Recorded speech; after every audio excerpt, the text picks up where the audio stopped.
안녕하세요. 백두산 금융연구소의 백두산입니다. 1월 6일 목요일 저녁 9시 28분입니다.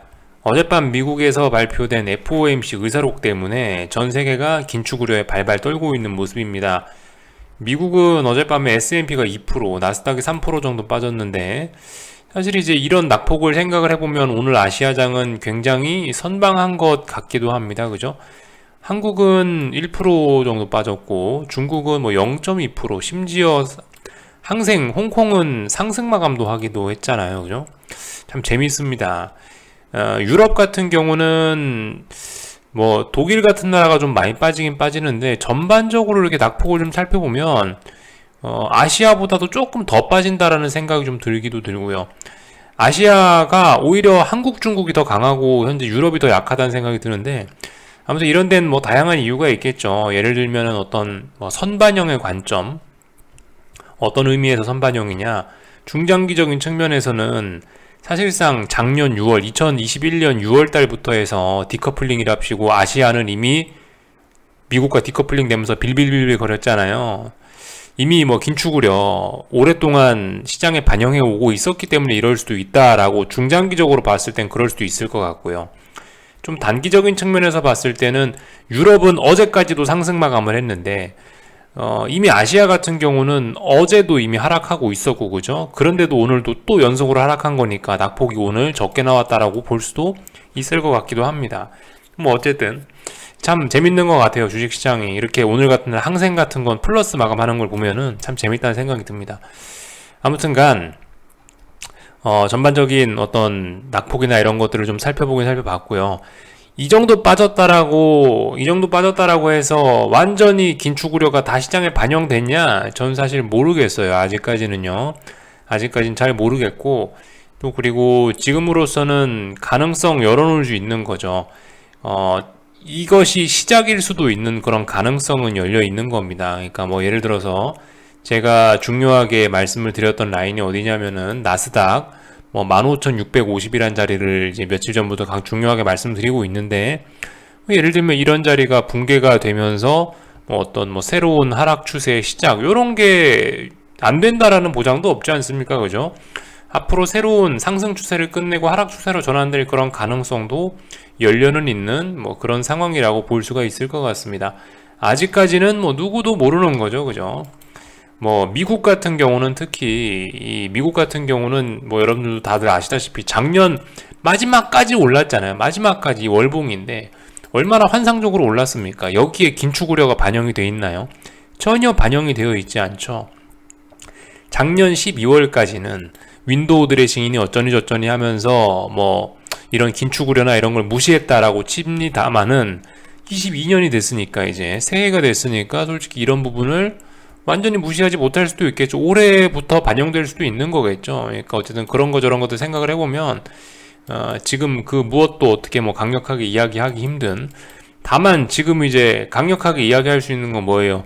미국 주식이 일단 비싸다. 예. 한국 주식도 만만치 않게 비싸긴 비싸다. 물론 6개월간 빠지긴 빠졌지만은 전반적으로 그 어쨌든 작년에 너무 많이 오르긴 했다라는 거, 작년 재작년에 너무 많이 올랐다라는 거 그런 점은 어쨌든 확실하다고 이야기를 할 수 있을 것 같아요.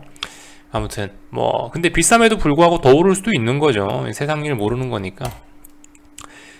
지금은 다양한 가능성 다 열어놓고 대응을 하시는 게 좋겠습니다. 그래서 말씀드렸다시피 중요한 자리들만 보자고요. 어떻게 하다 보니까 미국장을 먼저 이야기하게 되는데 아침에 말씀드렸던 거 아침에 4,700이 중요하다라 말씀드렸으니까 어제 붕괴시켰으니까 다시 한번 테스트 하겠죠. 테스트해서 오늘 밤에 4,700 못 넘어가면은 4,700의 저항을 누적시키면은 이제 S&P도 좀 약해질 수 있겠죠. 나스닥 같은 경우 제가 말씀드렸던 자리가 15,650인데 이 자리가 붕괴가 되면은 일단은 그 상승 추세가 일단 제동이 걸리는 겁니다. 뭐 하락 추세가 시작된다 그것까지는 말씀을 못 드릴 것 같은데 최소한 이 자리가 붕괴되면은 어떤 그죠? 상승 추세가 멈췄다라고 정도까지는 이야기할 수 있을 것 같아요. 이 자리가 깨진다고 하면요. 그래서 아무튼 오늘 밤에 이제 그런 것들을 결정하겠죠. 네. 오늘 밤에 뭐 이런 자리들을 붕괴시키거나 어쩌거나 이런 자리들을 테스트할 겁니다. 중요한 자리를 테스트할 거예요. S&P 4,700, 나스닥 15,650 이런 자리들을 테스트를 할 겁니다. 테스트해서 어째 싸움 결과가 나오면은 그죠? 그거 내일 확인하면 되겠죠. 아무튼 나스닥 숏은 제가 뭐 이미 이런 자리에서 이미 이런 위에 있는 자리에서 한참 열심히 이야기를 드렸었기 때문에 뭐 추가 매수 타이밍 이런 거는 일단 당분간 이야기할 생각은 없고, 하여튼 나스닥 같은 경우 만약 여기서 이제 추가로 후옥 더 빠져가지고 뭐 충분히 하락하고 나서 어딘가 또 반등이 올라온다, 그럼 이제 앞으로 그런 반등을 노리라고 일단 이야기해 드리고 싶고요. 어쨌든 아직까지는 지금 이런 자리는 제가 봤을 때 뭔가를 할 자리는 아닌 것 같아요. S&P는 이제 오늘 밤에 여러분들이 좀 고민해 보실 필요는 있을 것 같아요. S&P 숏 생각하시는 분들은 4,700이라는 자리가 중요한 저항이니까 이런 자리를 기준으로 해서 뭔가 해볼 수도 있다라는 생각은 해보셔야 될 것 같습니다. 이 정도 이야기를 드리면 미국 주식시장 이야기는 된 것 같고요. 그러니까 사실 이런 자리 어떻게 될지 모르는 거예요. 이미 변동성 터져나가고 있고 뭐 이런 상황이기 때문에 오늘 밤에 또 급락해도 이상하지 않고 오늘 밤에 반등을 해도 이상하지 않습니다. 전 모르겠어요. 그래서 전 가만히 있을 거다라는 거, 이 정도 이야기를 드렸고요. 이제 아무튼 근데 계속 뭐 긴축이라든가 그죠, 긴축 이게 지금 시장의 화두기 때문에 우리가 계속 금리를 잘 봐야 될 거예요. 와, 금리가 좀 미쳤네요. 그죠? 금리가 아무튼 이 아침에도 말씀드렸는데 금리가 여기 10년물 국채금리입니다. 미국. 여기가 중요한 자리예요. 지금 제가 여기 일부러 딱 이 자리 맞춰서 끄은 게 아니고요. 지금 공교롭게 제가 녹화하는 시간이 딱 중요한 자리입니다. 왜 여기다 선을 그었냐면요. 요때의 종가, 이때의 종가, 이때의 시가가 여기 몰려있기 때문에 그래서 여기다 줄을 그은 거예요. 이 자리가 1.75입니다. 1.75 자리를 강하게 돌파 안착을 해주면은 말씀드렸다시피 이제 신세계가 열릴 수도 있다라는 이야기를 드렸는데요. 근데 제가 일단 일반적으로 드릴 수 있는 이야기는 중요한 저항인데 너무나 급하게 올라온 감은 없지 않다. 그래서 이런 식으로 이렇게 무거운 저항에 여기를 터치하는 것은 솔직히 상승을 바라보는 입장에선 별로 좋을 것 같지는 않다라는 일반적인 이야기는 해드릴 수 있겠는데요. 시장의 반응은 어떻게 될지 잘 모르겠습니다. 근데 이미 이까지 올라왔다라는 것 자체가 제가 봤을 때는 좀 더 올라가겠다라는 의미가 아닌가라는 생각이 듭니다. 제가 봤을 때 얘가 만약에 10년물 국채금리가 얘가 이렇게 올라가는 상승 추세를 꺾고 아래쪽으로 가고 싶었다면은 이번에 여기를 터치해서는 안 됐을 것 같다는 생각이 들거든요. 이번에 올라오면 여기 정도에서 적당히 여기나 여기 정도 저항 어디에서 꺾였어야지 이미 다시 1.75까지 올라왔다는 이야기인 건데 일단 얘가 추가로 더 이렇게 올라가겠다라는 의미로 봐야 되지 않을까라는 생각을 지금 말씀드리는 거예요. 아무튼 근데 아무튼 요것도 제가 뭐 어떤 저만의 예상, 느낌인 겁니다. 근거는 없죠. 근거는 이 1.75라는 자리를 완벽하게 좀 묵직하게 좀 진짜로 돌파 안착을 하면은 그러면은 이제 이제 금리 이제 더 오릅니다 이렇게 이야기를 할 수 있을 것 같아요. 아무튼 넘어갈 가능성은 좀 높아 보입니다. 현재로선요. 한편으로 이 속도가 좀 너무 급해서 어느 정도의 조정도 좀 필요할 것 같다라는 생각은 들어요. 그래서 이런 점들 뭐 하다 지금 이걸 본 거냐면은 오늘 밤에 미국 주식시장 어떻게 될 것 같냐 이제 이런 이야기를 드리려고 이제 이걸 살펴보는 거예요. 그래서 하여튼 오늘 밤에도 금리가 계속 올라간다라는 이야기는 뭐겠어요. 오늘 밤에도 긴축 한다는 얘기예요. 금리가 이렇게 올라가면요.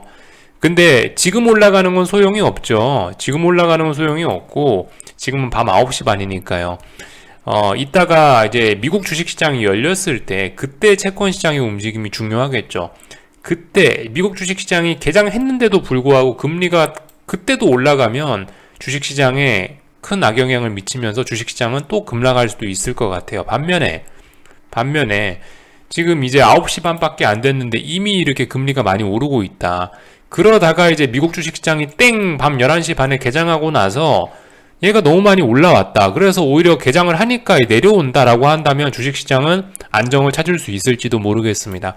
그래서 어쨌든 금리를 잘 봐야 된다. 지금은 시장이 인플레에 주목하고 있기 때문에 금리 흐름을 좀 주식 투자하시는 분들이라도 이 금리의 흐름에 좀 민감하게 반응을 해주셔야 되겠다라는 이야기를 드려봤어요. 저는 아무런 반응도 할 생각은 없습니다. 아직 그죠? 저는 일단 끝까지 한번 제 포지션을 갖고 물고 늘어져 볼 생각이 있기 때문에 어쨌든 저는 뭐 딱히 할 생각이 없고요. 오늘 밤은 빨리 잘 겁니다. 그래서 하여튼 2년물 국채금리도 많이 올라가고 있어요. 제가 봤을 땐 그죠? 말씀드렸다시피 0.25 단위로 연준이 기준금리를 결정을 하니까 아마 0.75를 넘은 순간 이미 1%까지는 터치해야 되지 않겠냐라는 이야기를 드리고 있습니다. 하여튼 뭐 그렇네요. 요런저런 점들 좀 봤습니다. 하여튼 뭐 어떻게 될지 저도 잘 모르겠네요. 그냥 가만히 지켜보고 잠이나 푹 잘 생각입니다. 이 정도 말씀을 드렸고, 그 참 유럽 주식 시장 같은 경우는 이제 한 번쯤 그냥 모양만 좀 보면 좋을 것 같은데, 이게 저기 독일 지수거든요. 독일 주식 시장 같은 경우는 딱 일단은 하락해야 될 자리에서 정확하게 하락을 하고 있긴 합니다. 여기 보시면 유럽 같은 경우는 그 결과적으로 산타 랠리를 한 꼴이 됐죠. 12월 20일 날부터 산타 할아버지가 오셔갖고 주식시장을 이끌고 올라갔죠. 올라가서 계속 랠리를 하다가 보시다시피 딱 저항, 여기가 전고점이잖아요. 저항 맞아야 될 자리에서 지금 저항을 맞은 상황입니다. 그리고 저항 맞아서 하락할 자리에서 하락을 한 거예요. 그러니까 아무튼 참 재밌습니다. 시장이, 그죠? 이 주식시장이 하락할 때가 되면은 딱딱 무슨 일들이 일어나서 한번 딱딱 하락을 하긴 해요. 그래서 일단 저항을 인식을 해서 밀리고 있다라는 거, 이런 모양 정도만 좀 체크하면 될 것 같고요. 아시아로 슬그머니 넘어와서 말씀을 드리는데, 일본 증시, 제가 계속 말씀드리는 게 여기가 중요한 라인인 것 같다, 여기가 의미 있는 라인이다. 그래서 이거를 이제 돌파한착을 했으니까, 이걸 돌파한착했으니 위쪽으로 좀 더 올라가는 게 맞지 않겠냐라는 이야기를 드렸는데, 하루 만에 이 자리를 그런 얘기 하자마자 하루 만에 개파락으로 원웨이 하락을 하면서 시원하게 붕괴시켰죠. 일단 지금 상황에서 드릴 수 있는 이야기는 이거 그럼 속임수였다는 거일 것 같은데, 아무튼 참 재밌습니다. 이렇게 그 숏 포지션은 뒤통수 치기도 쉽고 뒤통수 맞기도 쉽고 이러다 보니까 참 하여튼 재밌는 현상들이 나타나요. 그렇다라고 해서 가만 보면 어쨌든 중요한 자리는 꼭꼭 어쨌든 너무 오랫동안 뭐 넘어가 있지도 않습니다. 중요한 자리는 금방금방 붕괴를 시키긴 하네요. 이렇게. 아무튼 뭐 요런 점들 그냥 체크만 하고 넘어갈게요. 오늘 저기 항생이 오늘 홍콩이 상승 마감을 하긴 했는데, 여러분들 근데 이런 자리에서 뭐 상승 마감을 했다라고 해서 지금 뭐 홍콩이 드라마틱하게 뭐가 달라지긴 할까요? 일단 그렇지 않아 보여요. 뭐 일단 겉으로 보면 야, 드디어 쌍바닥이 나올 수도 있겠구나 라고 생각을 하는 사람들이 많겠지만, 글쎄요, 한번 우리 이런 거 한번 이 홍콩 지수는 아무튼 코스피의 미래라고 생각하고 얘는 좀 집중해서 좀 잘 보자고요. 이미 하락 추세가 년 단위로 이제 진행이 되고 있는 거기 때문에 이런 거는 이렇게 극복이 잘 되지 않을 것 같다라는 생각이 듭니다. 아무튼 분명히 투매를 봐야 얘 끝날 것 같거든요. 뭐 어쩌고 저쩌고 무슨 설명도 다 필요 없을 것 같고, 이런 상황에서는 제가 봤을 때는 어떤 진짜 무시무시한 걸 봐야 돼요. 예를 들면 작년 3월달 같이 차라리 이렇게 한번 쏟아지는 게 나와야 진정한 반등을 할 수 있을 것 같거든요. 근데 아무튼 지금 보시면은 누가 봐도 홍콩 주식이 지금쯤 완전 바닥을 만들어내는 그런 모습을 기술적으로는 보여주고 있긴 합니다. 뭐 직접 베팅하시는 분들이 계시나는 모르겠는데 공부 차원에서 좀 한번 보자고요. 굉장히 중요한 자리들까지 내려와 있는 상황이고, 또 그리고 지금 이런 자리에서 단기적으로 쌍바닥을 만들어내는 척 하고 있으니까, 그죠? 이 솔직히 차트만 보면 그렇잖아요. 여기가 전저점이고 여기 어딘가에 또 지지력이 있고 여기 어디 부근에도 지지력이 있고 여기와 여기 어디 사이엔가에서 지금 쌍바닥을 만들어내는 모습을 보이고 있으니까, 야, 이제 이거 추세 전환 가능하지 않겠어? 누구나 생각해 볼 수 있는 그런 자리 아닙니까? 그죠? 우리 한번 이런 데서 한번 보자고요. 이 하락 추세가 과연 이렇게 쌍바닥으로 끝날지 안 끝날지 우리 한번 잘 지켜보자고요. 제가 말씀드렸던 그 모든 시세는 투매에서 시작해서 오버슈팅으로 끝난다는 이야기를 한 번 더 검증해 볼 수 있는 그런 좋은 찬스인 것 같아요. 그래서 뭐 베팅을 하실지 마실지는 여러분들이 직접 결정하시는데, 베팅하라고 이런 걸 말씀드리는 게 아니고 그냥 이제 공부 차원에서 지켜보자, 요런 측면에서 말씀을 드렸습니다.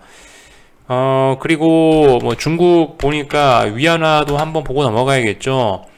위안화 당연히 긴축우려 이러고 있으니까 감히, 그죠? 네, 중국 통화 위안화라고 해서 약세를 보일 수는 없을 겁니다. 그 강세를 보일 수는 없을 겁니다. 이렇게 약세 흐름 보이는 게, 장대양봉 튀어나오는 게 당연한 일이죠. 아주 자연스러운 흐름 나타났습니다. 그래서 아무튼 이런 식으로 중요한 자리들을 지키고 있다. 추세 전환 가능성 충분히 있겠죠. 이거 이평선 이런 거 안 띄워봤는데 이평선들이 어떨까요? 쫙쫙쫙 다 모여 있겠죠. 다 모여 있을 겁니다. 아마 제가 봤을 땐 조만간 어떤 특정한 자리를 넘어가면은 이제 얘도 추세 전환 아마 역배열에서 정배열 전환 금방 될 것 같긴 합니다. 아무튼 뭐 이런 모습들 살펴봤고요. 그러니까 아무튼 위안화 같은 게 이렇게 올라오고 있으니까 홍콩 달러도 한번 볼까요? 홍콩 달러는 환율이 어떻게 돼 있나? 예, 그죠? 예, 홍콩 달러도 이런 모양인데 이게 홍콩이 이게 주식시장이 반등을 하겠냐? 예, 저는 일단 의심이 됩니다. 이렇게 정배열로 지금 홍콩 달러거든요. 이렇게 환율이 잘 가고 있는데 이게 뭐 홍콩이 쉽게 반등할 수 있겠냐 이런 생각이 들긴 듭니다. 문득 그 사람이 생각이 나네요. 그 어떤 그 펀드 매니저 하나 있거든요. 중국 홍콩 달러 매수 포지션 요거 잡아갖고 끝까지 지금 끌고 오는 그 한 명이 있긴 있는데 이름은 제가 잘 기억이 안 나는데 어쨌든 그런 사람들도 있긴 한데 돈 좀 많이 벌었을 것 같네요. 아무튼 이야기가 좀 옆으로 샜습니다. 하여튼 환율 이렇게 되는데 홍콩의 반등 쉽지 않을 거다 이런 이야기 정도 해봤고요. 잡설이 좀 너무 길었죠. 한국 주식시장이나 좀 보겠습니다. 하나만 좀 더 이야기하고 넘어가자면 요거 기사가 좀 정리가 잘 돼 있는 것 같아요. 팬데믹 회복도 불균형이다. 미국과 중국만 코로나 이전의 GDP를 넘어섰다라고 하고 있죠. 여러분들, 그러니까 결과적으로 한국 시장의 디커플링 이유가 뭐냐라고 해서 제가 이제 계속 여러분들과 이야기를 드리고 있는데 이것 때문인 거예요. 이게 그러니까 이렇기 때문에 미국이 긴축을 하는 거예요. 미국은 이미 이제 뭐 전염병에서 회복이 다 끝난 상황이고 제일 성장이 빠르단 말이에요. 그죠? 미국은 너무 성장이 빠르니까 긴축도 할 수 있는 거예요. 물론 이번 긴축에는 뭐 성장이 빠르니까 긴축한다라기보다는 인플레이션이 너무 심해서 긴축한다 이런 의미가 좀 더 강하긴 하겠지만 아무튼간 미국만 너무 잘 나간다라는 이야기를 제가 드렸었잖아요. 작년부터 해서 이게 지금 제가 했던 이야기가 이렇게 기사로 일단 확인이 되는 겁니다. 그러니까 미국만 너무 잘 나가니까 그래서 일단 긴축을 하는 거예요. 미국만 너무 잘 나가니까 어떻게 되겠어요? 야, 그럼 미국에 투자하자. 전 세계의 돈이 다 미국으로 빨리는 겁니다. 그런 와중에 유로존은 안 나가고 있죠. 이 기사를 잠깐 보면은 같은 기간 일본, 독일, 영국은 감소했다라고 나와 있거든요. GDP가. 어떻게 되겠어요? 그럼 유로존이나 뭐 다른 선진국들은 물 말아먹고 있는데 미국만 잘 나가니까 당연히 투자금들이 다 미국으로 빨려 들어가겠죠. 그러니까 달러 강세가 일어나는 거고, 그러니까 코스피 같은 데는 돈이 쭉쭉 빨리는 거고요. 그죠? 요거 맨날 드렸던 이야기인데 아무튼 요런 관점에서 보시면은 좀 흐름이 이해가 되시지 않을까 싶습니다. 여기 정도까지 살펴봤고요. 한국 주식시장 이야기를 드리자면은 솔직히 좀 오늘은 일단 그걸 했습니다. 오늘 뭘 한 거냐, 일단 옵션의 관점에서 설명드리면 좀 가장 쉬울 것 같은데요. 콜옵션들 제가 어제 이런 말씀을 드렸었죠. 여기 제가 1월 이 상황에서 어젯밤에 이런 이야기를 드렸어요. 전저점 부근에 와 있기 때문에 이 부근에서 만약 콜옵션이 더 죽더라도 한번 꿈틀은 하고 죽어야 될 것 같다라는 이야기를 드렸는데 오늘 그 꿈틀을 한 거예요. 근데 얼마나 시장이 약했던지 꿈틀한 게 세상에 장중에 잠깐 꿈틀로 끝나고 말았어요. 저는 솔직히 좀 시장이 그래도 힘이 있어가지고 이 양봉이 그래도 종일 유지되거나 뭐 하루 이틀 정도 갈 줄 알았더니만 하루 이틀 정도가 아니고 이거 뭐 그냥 그죠? 오늘 어쨌든 생각보다 시장이 훨씬 더 약한 모습을 보였습니다. 그래서 솔직히 이쯤 되면은 어떤 시세의 연속성을 기대하는 것도 그다지 뭐 무리는 아닐 것 같아요. 콜옵션 여기서 조금 더 죽어야 될 것 같고 풋옵션 조금 더 살아날 수도 있을 것 같습니다. 그리고 선물 같은 경우 그렇게 되면 어떻게 되겠어요? 지금 볼린저 밴드를 살살 째고 있는데 조금 더 찢어질 가능성도 있긴 있겠죠. 근데 어쨌든 지금 이 분명히 단기적인 낙폭이나 이런 거는 조금 강한 편이긴 하죠. 제가 오늘 아침에 나스닥 분봉 보면서 이런 이야기를 드렸는데요. 시장이 좀 안정적으로 좀 하락을 하고 싶으면 요렇게 가야 된다. 5일선과 볼린저 밴드 하단선 사이를 타고 가면서 요렇게 가는 듯 마는 듯 하게 가야 오래 갈 수 있고 멀리 갈 수 있다라는 이야기를 드렸는데 오늘 한국 시장 모습들하고 일단 좀 비교를 해보자고요. 그죠? 지금 5일선 여기 있죠. 근데 지금 주가는 여기 있어요. 확실히 좀 단기적으로 좀 많이 빠지긴 했어요. 요런 모습들을 좀 볼 수 있겠고, 근데 그렇다라고 해서 여기서 뭐 반등할지 어쩔지 모르겠습니다. 이런 자리에서 이야기하는 게 전 진짜 가장 어려운 것 같아요. 이런 자리는 일단 그냥 무게중심 체크나 하고 지지나 저항 체크나 하면서 가만히 있는 겁니다. 뭐 이런 자리에서는 제가 봤을 때 딱히 뭘 할 건 없을 것 같고요.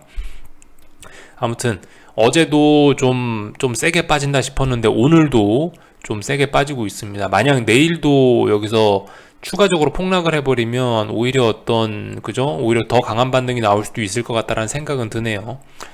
하여튼 오늘 봐야 될 건 뭐냐, 여기 이제 앞으로 우리가 봐야 될 건 뭐냐 하면 이 자리죠. 12월 20일 날 종가 386.6이라는 자리를 이야기를 해드렸는데, 이 자리 일단 붕괴시켰죠. 그러니까 일단 추가로 380까지는 갈 수 있는 그런 가능성이 일단 일단 열리긴 한 겁니다. 뭐 하루 만에 붕괴시켰고 이러니까 뭐 신뢰도니 이런 얘기가 좀 문제가 있을 수도 있지만, 오늘 이게 진짜 하락이냐 이런 거 좀 문제가 될 수 있긴 합니다만은, 일단 뭐 기본적으로 어떤 뭐 기술적 분석이라는 게 추세가 나온다라는 가정을 깔고 하는 거기 때문에, 일단은 이런 중요한 자리가 붕괴가 됐다라는 건 일단 아래쪽으로 좀 더 갈 수 있겠구나, 무게중심이 아래쪽으로 많이 기울었겠구나 라는 식으로 일단 보시면 될 것 같아요.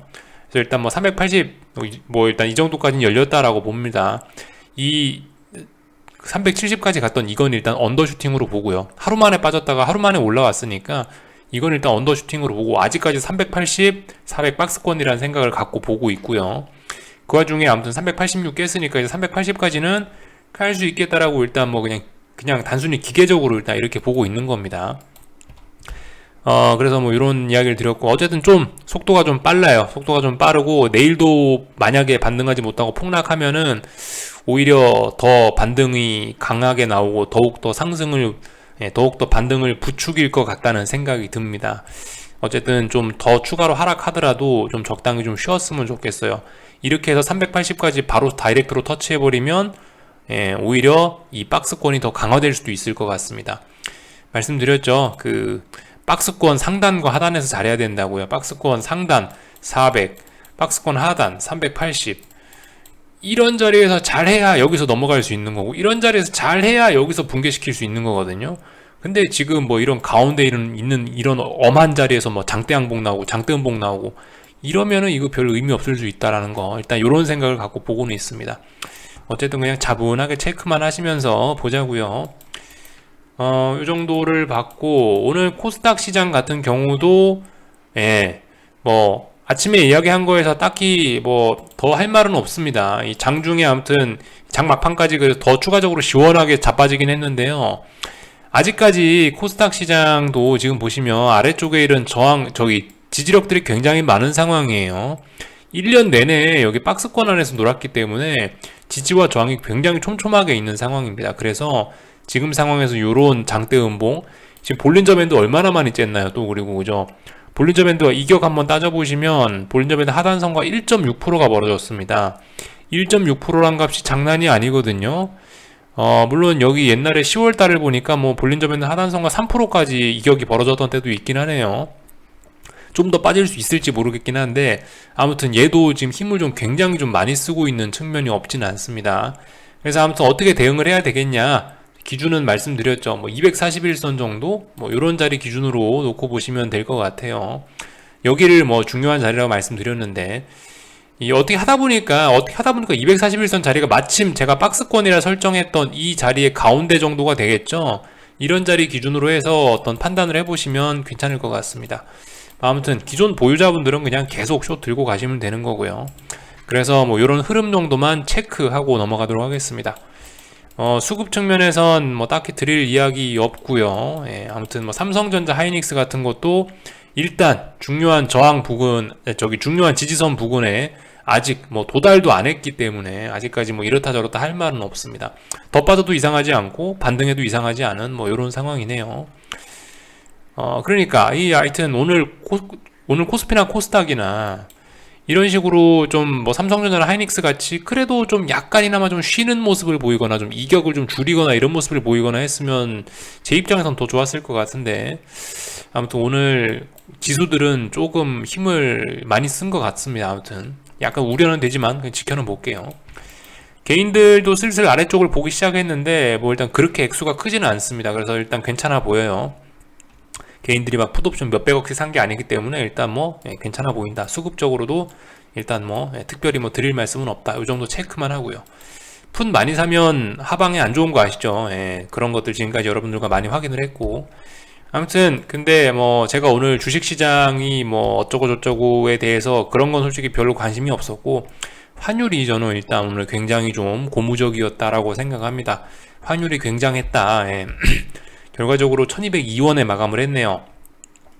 1200원이 여러분들 라운드 넘버 아시죠? 라운드 넘버 뒤에 동그라미로 떨어지는 게 라운드 넘버죠. 뭐 7만원, 8만원, 뭐 1000원, 2000원 이런 거 1200원 의미 있는 라운드 넘버입니다. 심리적으로 중요한 자리인데 첫 돌파 안착을 했습니다. 숏 하방 포지션들 입장에서 박수 쳐줄 만한 일인 거고, 상승을 보시는 분들께는 굉장히 재앙과 같은 신호일 수 있죠. 근데 아무튼 이게 이렇게 중요한 자리가 한 번에 이렇게 쉽게 돌파 안착된다라고 생각하지는 않습니다. 어쨌든 분명히 이 부근에서 좀 괴롭히긴 할 것 같아요. 근데 예전에는 어땠어요? 예전에는 이런 자리에서는 이거 삼산 우려가 있을지도 모르겠는데요 하면서 제가 좀 어려운 소리들 했잖아요. 근데 일단 이렇게 됐으니까 삼산 우려는 없죠. 이제는 싸우더라도 유리한 고지에서 싸우는 거죠. 이제는 저기 산 위에서 저 멀리 내려다 보이는 그런 좋은 자리에서 좀 느긋하게 일단 싸울 수 있게 된 겁니다. 우리 입장에서는요. 그래서 아무튼 1200원 돌파 안착했다. 굉장한 일이다 라는 거. 속도가 너무 가파르냐? 솔직히 뭐 별로 그런 것 같지는 않아요. 다만 어쨌든 이 부분에서의 좀 시간은 좀 걸리지 않을까, 완전히 돌파 안착하기는. 뭐 분명히 제 생각엔 왔다 갔다 할 것 같아요, 이 주변에서. 뭐 물론 단기적으로 조금 더 오를 수도 있고 뭐 그럴 수도 있긴 한데, 이럴 수도 있고 저럴 수도 있긴 한데, 어쨌든 간 뭐 여전히 이 부분에서 좀 싸우다가 갈 것 같긴 합니다. 1200원 완전 돌파 안착이라는 게 어쨌든 그렇게 쉽지만은 않을 것 같아요. 뭐 1198원 뭐 1200원 왔다 갔다 하다가 이 부분에 결과적으로 안착을 할 것 같긴 합니다. 아무튼 뭐 좀 시간이 걸릴 것 같지 않겠냐라는 게 일단 저의 생각이에요. 그래서 아무튼 작년에 샀던 달러는 계속 들고 갑니다. 특별한 거 없이 계속 들고 갈 거예요. 그래서 이 정도까지 체크를 해봤습니다. 사실 뭐 더 이상 드릴 이야기는 없고, 여러분들 이 심리적인 게 제일 중요하거든요. 아무튼 코스피 코스닥은 아직도 박스권이에요, 여러분들. 뭐 380이 붕괴된다, 코스피 선물이 380이 붕괴된다, 그러면은 좀 의미가 있을 거고요. 그리고 380 붕괴돼도 370이란 자리에다 일단 지지선을 한번 만들고 올라왔죠. 그러니까 380을 깨더라도 예전과 같은 그런 임팩트는 좀 떨어질 수 있겠죠. 아무튼 박스권에 와 있다라는 거 생각하실 수가 있겠고, 코스닥 시장 같은 경우에도 지금 뭐 어쨌든 이렇게 아래에 이런 다양한 추세선들이나 다양한 지지선들이 있습니다. 그래서 이런 자리들을 아직 깬 게 아니기 때문에 지금 여기서 뭐 환호하고 그럴 필요 없죠. 물론 뭐 내가 며칠 전에 숏을 사갖고 오늘 단타 쳐서 팔아먹었다, 수익 내서 좋다, 그거는 박수 쳐드릴 수 있겠는데, 중장기적으로 나는 끝까지 물고 늘어질 거다 하시는 분들은 전혀 뭐 가슴 설레거나 어쩌고 저쩌고 뭐 기대하거나 이럴 필요 없겠죠. 차분하게 매일매일 그냥 지켜보시면 될 것 같습니다. 여기까지 할게요. 궁금한 거 리플 남겨주시고요. 내일 아침에 뵙도록 하겠습니다.